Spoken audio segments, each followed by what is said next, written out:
Bienvenidos a Doctrina Católica Tradicional y gracias por escuchar. No olvide darle like al video para que esta plataforma lo pueda recomendar a más personas.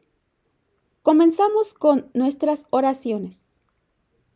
Pater noster qui es in celis, sanctificetur nomen tuum, adveniat regnum tuum, fiat voluntas tua, sicut in cielo et in terra. Panem nostrum quotidiano da nobis hodie, et dimitti nobis debita nostra, sicut nos dimittimus debitoribus nostris, et ne nos inducas in tentationem, sed libera nos a malo. Amén.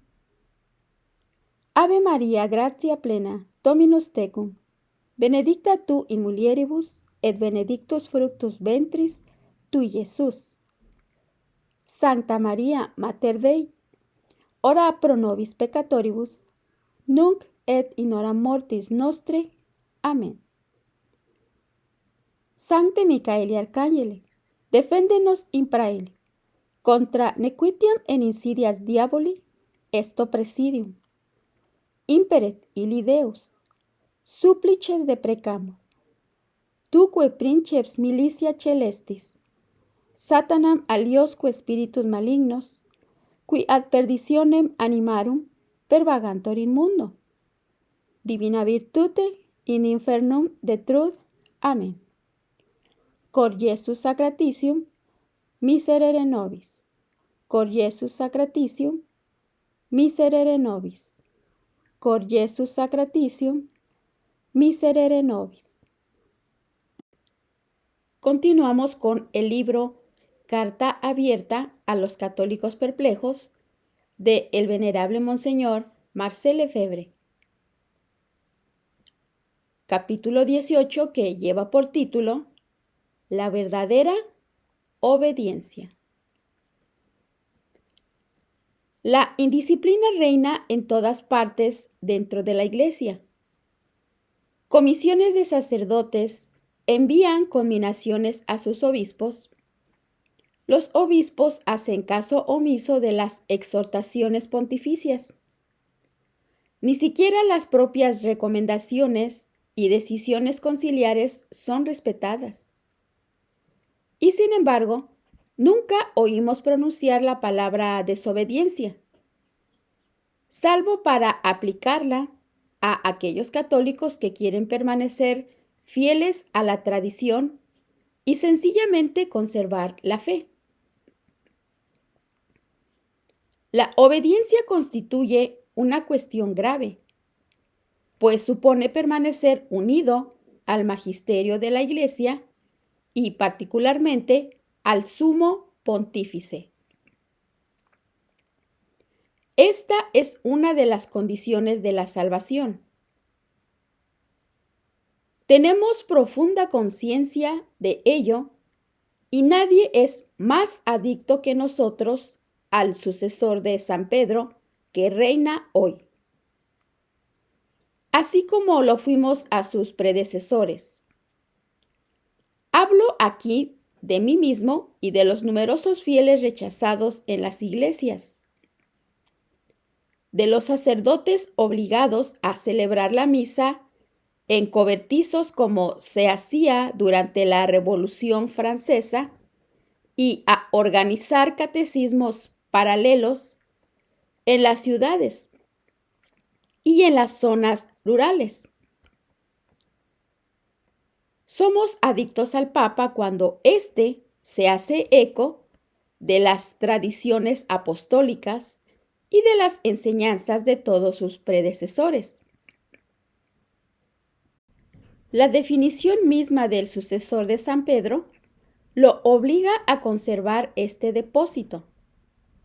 Así nos lo enseña el Papa Pío IX en su Pastor Eternus, Pastor Eterno. El Espíritu Santo no fue, en efecto, prometido a los sucesores de San Pedro para permitirles publicar, según sus revelaciones, una doctrina nueva, sino que les fue prometido para conservar estrictamente y exponer fielmente, con su asistencia, las revelaciones transmitidas por los apóstoles, es decir, el depósito de la fe. La autoridad delegada por nuestro Señor al Papa, a los obispos, a los sacerdotes en general, está al servicio de la fe. Valerse del derecho, de las instituciones, de la autoridad para aniquilar la fe católica y no comunicar vida. Es practicar el labor espacio-to o la anticoncepción espirituales. Por eso somos sumisos y estamos dispuestos a aceptar todo lo que está de acuerdo con nuestra fe católica, tal como fue enseñada durante 2000 años. Pero rechazamos todo lo que se le oponga. Porque, en efecto, se ha planteado un grave problema a la conciencia y a la fe de todos los católicos durante el pontificado de Pablo VI. ¿Cómo un papa, verdadero sucesor de San Pedro, seguro de la asistencia del Espíritu Santo, puede presidir la destrucción de la Iglesia? ¿La destrucción más profunda y más extensa de su historia? En el lapso de tan poco tiempo, algo que ningún heresiarca nunca logró hacer. Algún día habrá que dar respuesta a esta pregunta. En la primera mitad del siglo V, San Vicente de Lérins, que fue soldado antes de consagrarse a Dios y que declaró haber, entre comillas, estado zarandeado mucho tiempo en el mar del mundo, antes de encontrar refugio en el puerto de la fe. Hablaba así del desarrollo del dogma, y cito: ¿no habrá ningún progreso de la religión en la Iglesia de Cristo? Los habrá ciertamente muy importantes, de manera tal que se trate de un progreso de la fe y no de un cambio. Importa que crezcan abundantemente e intensamente en todos y en cada uno, en los individuos como en las iglesias. En el curso de las edades, la inteligencia, la ciencia, la sabiduría, siempre que esto ocurra dentro de la identidad del dogma, de un mismo pensamiento.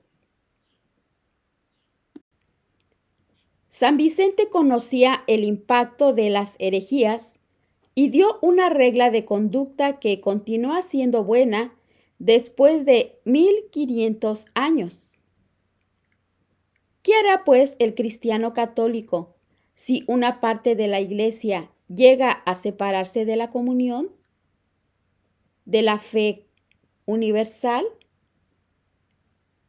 ¿Qué otro partido puede tomar sino el de preferir al miembro gangrenado y corrompido el cuerpo que en su conjunto está sano? Y si algún nuevo contagio amenaza envenenar no ya una pequeña parte de la Iglesia, sino a la Iglesia toda entera a la vez, entonces su gran empeño deberá ser el de aferrarse a la antigüedad, que evidentemente ya no puede ser seducida por ninguna novedad mentirosa. En las letanías de las rogativas, la Iglesia nos hace decir: Señor, te suplicamos que mantengas en tu santa religión al sumo pontífice y a todas las órdenes de la jerarquía eclesiástica. Esto quiere decir que semejante desgracia puede sobrevenir. En la Iglesia no hay ningún derecho, ninguna jurisdicción que pueda imponer a un cristiano la disminución de su fe. Todo fiel puede y debe resistir a aquello que afecte su fe, apoyándose en el catecismo de su niñez. Si se encuentra en presencia de una orden que lo pone en peligro de corromperla, la desobediencia es un deber imperioso. Tenemos el deber de desobedecer y de conservar la tradición porque estimamos que nuestra fe está en peligro a causa de las reformas y las orientaciones posconciliares. Agreguemos esto. El mayor de los servicios que podamos hacer a la Iglesia y al sucesor de San Pedro es repudiar la Iglesia reformada y liberal. Jesucristo, Hijo de Dios hecho hombre, no es liberal ni puede ser reformado. En 2 ocasiones oí decir a 2 enviados de la Santa Sede lo siguiente: la realeza social de nuestro Señor ya no es posible en nuestro tiempo.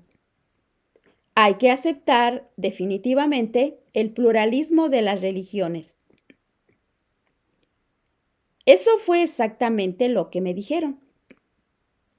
Pues bien, yo no pertenezco a esa religión. No acepto esa nueva religión. Es una religión liberal, modernista, que tiene su culto, sus sacerdotes, su fe, sus catecismos, su Biblia ecuménica traducida en común por católicos, judíos, protestantes, anglicanos, en la que todo se mezcla para dar satisfacción a todo el mundo. Es decir, sacrificando muy frecuentemente la interpretación del magisterio. Nosotros no aceptamos esa Biblia ecuménica. Está la Biblia de Dios, que es su palabra, y que nosotros no tenemos el derecho de mezclar con la palabra de los hombres. Cuando yo era niño, la Iglesia tenía en todas partes la misma fe, los mismos sacramentos, el mismo sacrificio de la misa. Si entonces me hubieran dicho que todo eso cambiaría, no lo habría podido creer. En toda la extensión de la cristiandad se rezaba a Dios de la misma manera. La nueva religión liberal y modernista ha sembrado la división. Hay cristianos divididos en el seno de una misma familia a causa de esta confusión que se ha instaurado. Ya no van a la misma misa. Ya no leen los mismos libros. Hay sacerdotes que ya no saben qué hacer. O bien obedecen ciegamente lo que sus superiores les imponen, y así pierden, de alguna manera, la fe de su niñez y de su juventud, y renuncian a las promesas que han hecho en el momento de ordenarse. Al prestar el juramento antimodernista, o bien se resisten, pero con la impresión de que se separan del Papa, que es nuestro Padre y el vicario de Cristo. ¡Qué desgarramiento en cualquiera de los 2 casos! Muchos sacerdotes han muerto prematuramente de dolor. ¿Cuántos otros se vieron obligados a abandonar las parroquias en las que durante muchos años ejercían su ministerio? Al ser el blanco de una persecución abierta por parte de su jerarquía, y a pesar del apoyo de los fieles a quienes se privaba de su pastor. Tengo ante mi vista las conmovidas palabras de despedida que uno de ellos dirigió a la población de las 2 parroquias de las que era el cura. Y cito lo siguiente. En su entrevista del día, Monseñor el obispo me dirigió un ultimátum: aceptar o rechazar la nueva religión. No podía zafarme. De manera que para permanecer fiel al compromiso de mi sacerdocio, para permanecer fiel a la Iglesia eterna, me vi obligado contra mi voluntad a retirarme. La simple honestidad y sobre todo mi honor sacerdotal me obligan a ser leal precisamente en esta cuestión de gravedad divina. La misa. Es esta prueba de fidelidad y de amor la que debo dar a Dios y a los hombres, particularmente a vosotros, y por ella seré juzgado en el último día. Como por los demás serán juzgados todos aquellos a quienes ha sido confiado este mismo depósito. En la diócesis de Campos, en el Brasil, la casi totalidad del clero fue expulsada de las iglesias después del alejamiento de Monseñor Castro Meyer, por no haber querido abandonar la misa de siempre, tal como ellos la celebraban aún hasta una fecha reciente. La división afecta a las menores manifestaciones de piedad. En el Val de Marne, el obispado hizo expulsar por la policía a 25 católicos que recitaban el rosario en una iglesia que carecía de cura habilitado desde hacía muchos años. En la diócesis de Metz, el obispo hizo intervenir al alcalde comunista para que se suspendiera el préstamo de un local otorgado a un grupo de tradicionalistas. En el Canadá, 6 fieles fueron condenados por el tribunal. Entre paréntesis, pues en ese país la ley permite ventilar esta clase de asuntos. Cierro paréntesis. Por haberse obstinado en comulgar de rodillas.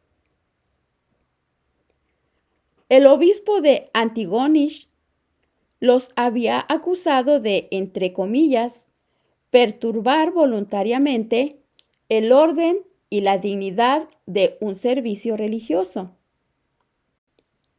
Los perturbadores fueron puestos en libertad vigilada durante 6 meses por el juez. Que un obispo prohíba a los cristianos doblar las rodillas ante Dios. El año pasado, la peregrinación de jóvenes a Chartres terminó con una misa en los jardines de la catedral, pues en ella estaba prohibida la misa de San Pío V, la misa tradicional. 15 días después, las puertas de la catedral se abrían de par en par para un concierto espiritual durante el que una ex carmelita interpretó danzas. Aquí se enfrentan dos religiones. Nos encontramos en una situación dramática, pues no es posible no hacer una elección, solo que esa elección no supone elegir entre la obediencia y la desobediencia. Lo que se nos propone, aquello a que se nos invita expresamente y por lo que se nos persigue, es que elijamos una apariencia de obediencia. En efecto, el Santo Padre no puede pedirnos que abandonemos nuestra fe. Nosotros decidimos, pues, conservar nuestra fe y no podemos engañarnos cuando nos atenemos a lo que la Iglesia enseñó durante 2000 años. La crisis es profunda. Está sabiamente organizada y dirigida hasta el punto de que en verdad se puede creer que su autor no es un hombre, sino el mismo Satanás.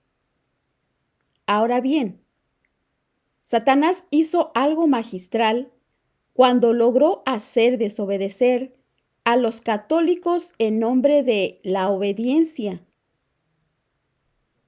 Un ejemplo típico está dado por el aggiornamiento de las sociedades religiosas. Por obediencia se hace desobedecer a religiosos y religiosas a las leyes y constituciones de sus fundadores. Leyes que juraron observar cuando hicieron su profesión de fe. En este caso, la obediencia debería ser una negativa categórica. La autoridad, aun siendo legítima, no puede mandar que se realice un acto reprensible, malo. Nadie puede obligar a alguien a transformar sus votos monásticos en simples promesas. Así como nadie puede obligarnos a convertirnos en protestantes o modernistas. Santo Tomás de Aquino, a quien siempre hay que remitirse, hasta llega a preguntarse en la Suma Teológica, entre comillas, si la corrección fraternal, prescrita por nuestro Señor, puede ejercerse respecto de los superiores. Después de haber hecho todas las distinciones útiles, el santo responde lo siguiente: se puede ejercer la corrección fraternal respecto de los superiores cuando se trata de la fe. Si fuéramos más firmes sobre este particular, evitaríamos asimilar poco a poco y sin advertirlo las herejías. A principios del siglo XVI, los ingleses vivieron una aventura parecida a la que vivimos hoy, con la diferencia de que aquella comenzó con un cisma. Por lo demás, las similitudes son sorprendentes y propicias para hacernos reflexionar. La nueva religión, que habrá de llamarse anglicanismo, comienza atacando la misa, la confesión personal, el celibato eclesiástico. Enrique VIII, por más que haya asumido la enorme responsabilidad de separar a su pueblo de Roma, rechazó las sugestiones que se le hicieron. Pero, al año siguiente de su muerte, una ordenanza autorizó el empleo del inglés para celebrar la misa. Quedaron eliminadas las procesiones y se impuso el nuevo orden, el orden de comunión, en el cual ya no existe el ofertorio. Para tranquilizar a los cristianos, otra ordenanza prohibió toda clase de cambios, en tanto que una tercera permitía a los curas suprimir las imágenes de los santos y de la Santa Virgen de las iglesias. Obras de arte venerables fueron vendidas a mercaderes, así como hoy se las vende a anticuarios y a negocios de antigüedades. Solo algunos obispos hicieron notar que el orden de la comunión atacaba el dogma de la presencia real a nuestro Señor Jesucristo, que nos da su cuerpo y su sangre espiritualmente. El confiteor, traducido a la lengua vernácula, era recitado al mismo tiempo por el celebrante y por los fieles, y servía de absolución. La misa quedaba transformada en una comida. Pero hasta los obispos más lúcidos terminaron por aceptar el nuevo libro para mantener la paz y la unión. Exactamente por las mismas razones de la Iglesia posconciliar, querría imponernos el nuevo orden. En el siglo XVI, los obispos ingleses afirmaron lo siguiente: que la misa era una rememoración. Una nutrida propaganda hizo entrar los puntos de vista luteranos en el espíritu de los fieles. Los predicadores debían tener la aprobación del gobierno. En esa misma época ya se llama al Papa solo, entre comillas, el obispo de Roma. Ya no es el padre, sino que es el hermano de los otros obispos. Y en este caso, el hermano del rey de Inglaterra, que se proclamó jefe de la Iglesia Nacional. El libro de oraciones fue compuesto mezclando partes de la liturgia griega y de la liturgia de Lutero.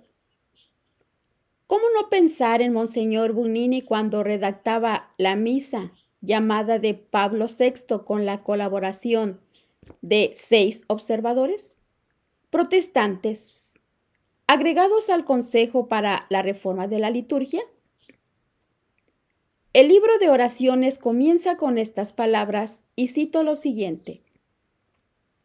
La cena y Santa Comunión, comúnmente llamada misa, y prefigura el famoso artículo 7 del Instituto Generalis del Nuevo Misal, recogido por el Congreso Eucarístico de Lourdes en 1981. Y cito lo siguiente. La Cena del Señor, llamada de otra manera la misa, la destrucción de lo sagrado a que me referí antes, estaba incluida también en la Reforma Anglicana. Las palabras del canon debían decirse obligatoriamente en voz alta, exactamente como ocurre en las Eucaristías actuales.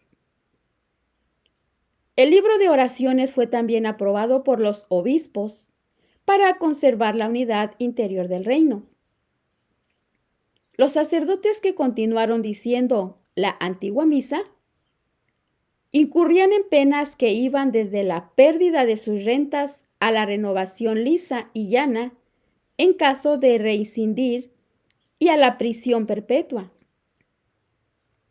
Hay que reconocer que en nuestros días ya no se encarcela a los sacerdotes tradicionalistas. La Inglaterra de los Tudor se precipitó en la herejía casi sin advertirlo, al aceptar el cambio con el pretexto de adaptarse a las circunstancias históricas de la época, con sus pastores a la cabeza. Hoy, toda la cristiandad corre el peligro de echar a andar por el mismo camino y ¿ha pensado el lector que si nosotros, que tenemos cierta edad, corremos un peligro menor? Los niños, los jóvenes seminaristas, formados con los nuevos catecismos, con la psicología experimental, la psicología sin sombra alguna de teología dogmática y moral, de derecho canónico, de historia de la Iglesia, son educados en una fe que no es la verdadera y así encuentran normales las nociones neoprotestantes que se les inculcan. ¿Qué será de la religión de mañana si no oponemos resistencia? El lector tendrá la tentación de decir, pero, ¿qué podemos hacer nosotros? Es un obispo quien afirma esto y aquello. Este documento es de la Comisión de Catequesis o de otra comisión oficial. Entonces no le queda al cristiano otro remedio que perder la fe. Pero nadie tiene el derecho de reaccionar de esta manera. San Pablo nos lo advirtió. Aun cuando un ángel venido del cielo os dijera otra cosa diferente de la que yo os he enseñado, no lo escuchéis. Ese es el secreto de la verdadera obediencia.